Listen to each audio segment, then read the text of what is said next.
جمعیت علماء اسلام کے رکن صوبائی اسمبلی حاجی ثابت علی ریکھی نے اپنے تجاویز دیتے ہوئے کہا کہ بجٹ میں صوبے کے پسماندہ علاقوں کی ڈیولپمنٹ کو یقینی بنایا جائے۔ انہوں نے کہا کہ اس وقت میرا حلقہ واشک صوبے کا پسماندہ ترین علاقہ ہے۔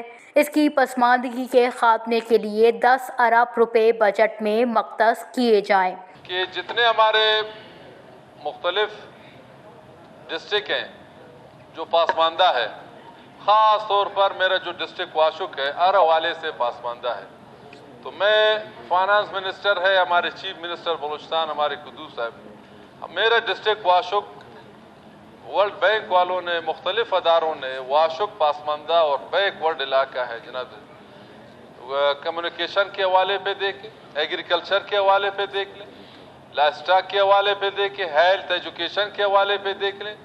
یہ ڈسٹرکٹ کو میں کہتا ہوں ہمارے فائنانس منسٹر اس دفعہ انشاءاللہ دل کھول کے 5-10 ارب روپے مختلف محکمے کو دے دیں کہ کم از کم یہ ڈسٹرکٹ واشک یہ بھی باقی ڈسٹرکٹوں کے ساتھ آ کے۔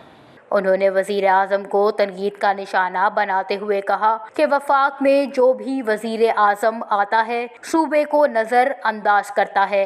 وفاق کا رویہ بلوچستان کے ساتھ درست نہیں ہے، بلوچستان کو ہر حوالے سے نظر انداز کیا گیا ہے۔ موجودہ وزیر اعظم نے صوبے کے ساتھ بڑے بڑے دعوے، وعدے اور اعلانات کیے مگر ان میں سے کسی ایک پر عمل درآمد نہیں ہوا۔ وزیر اعظم سیلاب سے ہونے والے نقصانات کے حوالے سے وزیر اعظم نے 10 ارب روپے کا اعلان کیا تھا مگر صوبے کو 10 روپے بھی نہیں ملے۔ اس رویے پر وزیر اعظم کو اس عہدے سے استعفیٰ دینا چاہیے۔ حاجی ثابت ریکھی نے کہا کہ ہم وزیر اعظم سے بھیک نہیں مانگ رہے بلکہ صوبے کا حق مانگ رہے ہیں۔ وفاقی وزیر خزانہ خالی ہونے کا رونا رو رہے ہیں۔ وفاق کے ذمے صوبے کے جو واجبات ہیں کم از کم وہی پیسے ہمیں دے دیے جائیں۔ انہوں نے کہا کہ 2023-24 کے بجٹ میں اراکین اسمبلی کی تجاویز کو اہمیت دے کر بجٹ کی تشکیل میں عوام اور صوبے کے مفاد کو سامنے رکھا جائے۔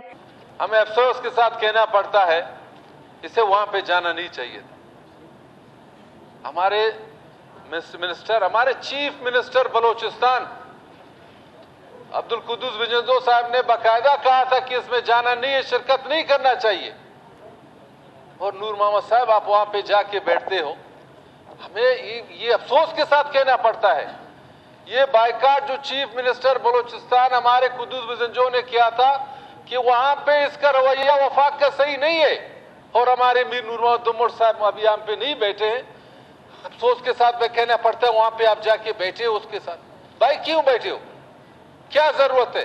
آپ چیف منسٹر بلوچستان کو پوچھ لیتا کہ بھائی اس میں جانا ہے جانا نہیں ہے، کم از کم وفاق کو پتہ چل جاتا کہ بلوچستان کے ساتھ میں ظلم کر رہا ہوں، بلوچستان کے ساتھ میں ناجائز کر رہا ہوں، بلوچستان کے حقوق کے ساتھ میں بالکل ظلم کر رہا ہوں، چاہے ہر حوالے پہ ہو جائے۔ جناب اسپیکر صاحب، انہوں نے سابق صوبائی وزیر PND نور محمد ڈامر کی جانب سے اقتصادی کونسل کے اجلاس میں شرکت پر انہیں تنقید کا نشانہ بناتے ہوئے کہا کہ جب وزیر اعلیٰ بلوچستان نے وفاق کے رویے کے خلاف اقتصادی کونسل کے اجلاس سے بائیکاٹ کا اعلان کیا تھا تو سابق صوبائی وزیر کو اس اجلاس میں شریک نہیں ہونا چاہیے تھا، یا تو کم از کم وزیر اعلیٰ سے پوچھ لیتے کہ وہ اجلاس میں شریک ہوں یا نہ۔